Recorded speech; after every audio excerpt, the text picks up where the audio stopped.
text editor. A text editor is by far the most used developer tool, regardless of what type of developer you are. A good text editor can help you write better code with real-time code checking, syntax highlighting, and automatic formatting. Why can't I use Microsoft Word?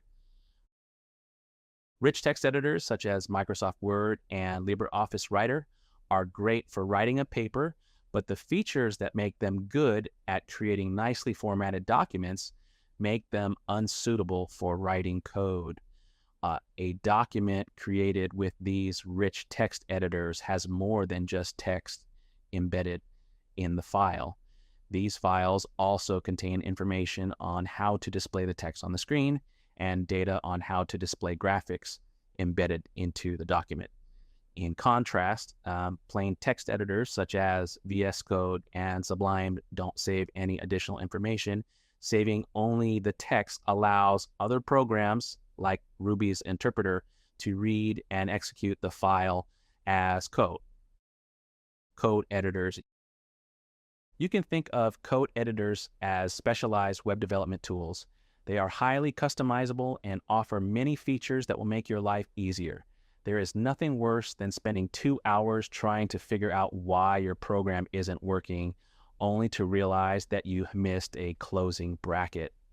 Plugins, syntax highlighting, auto closing of brackets and braces, and linting are just a few of the benefits of using a code editor. There are many text editors out there to choose from, but we suggest starting with Visual Studio Code.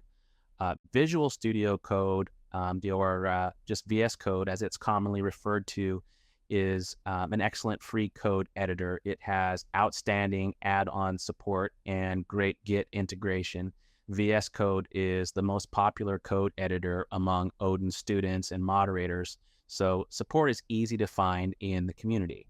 Which editor you use is generally a matter of preference, but for the purposes of this course, we are going to assume you're using VS Code because it's free, easy to use, and works pretty much the same on every operating system.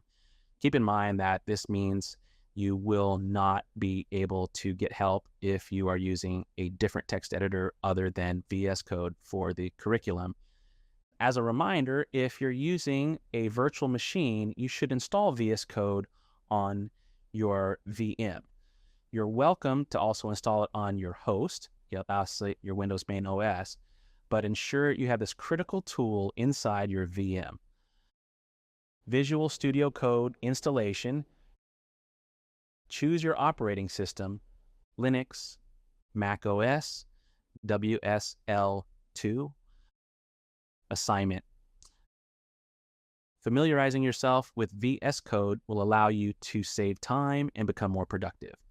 By watching this VS Code tutorial for beginners video, you'll get an idea of all the features VS Code has to offer. Don't worry about actually coding along, just watch for the way that VS Code is used throughout the video.